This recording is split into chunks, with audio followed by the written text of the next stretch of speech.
ഗോവ മുഖ്യമന്ത്രി ഗോവക്കാരൻ തന്നെയാകുമെന്നും തിരഞ്ഞെടുപ്പിന് ശേഷം ബി.ജെ.പി. നിയമസഭാ കക്ഷി യോഗം ചേർന്ന് പുതിയ മുഖ്യമന്ത്രിയെ തിരഞ്ഞെടുക്കുമെന്നും വെങ്കയ്യ നായിഡു മാതൃഭൂമി ന്യൂസിനോട് പറഞ്ഞു. Govan will be made Chief Minister of Goa, not outsider in the sense.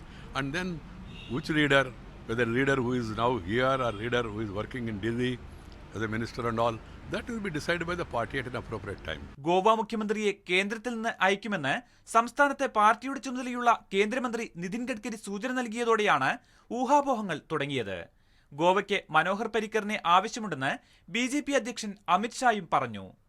അതേസമയം മുഖ്യമന്ത്രിയായി ഗോവയിൽ തിരിച്ചെത്തുമെന്ന റിപ്പോർട്ടുകൾ പ്രതിരോധ മന്ത്രി മനോഹർ പരീക്കർ നിഷേധിക്കുന്നു. എന്നാൽ പാർട്ടി ആവശ്യപ്പെട്ടാൽ ഗോവ മുഖ്യമന്ത്രി സ്ഥാനം സന്തോഷത്തോടെ സ്വീകരിക്കുമെന്നാണ് കേന്ദ്ര ആയുഷ് മന്ത്രി ശ്രീപദ് നായിക് മാതൃഭൂമി ന്യൂസിനോട് പറഞ്ഞത്.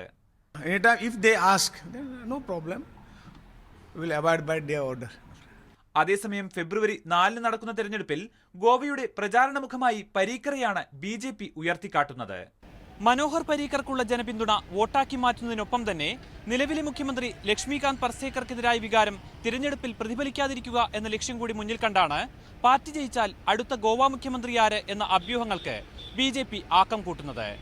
ഗോവ നിയമസഭാ മന്ദിരത്തിനു മുന്നിൽ നിന്ന് ക്യാമറമാൻ ജോഷി മാത്യുവിനൊപ്പം ജയപ്രകാശ്, മാതൃഭൂമി ന്യൂസ്.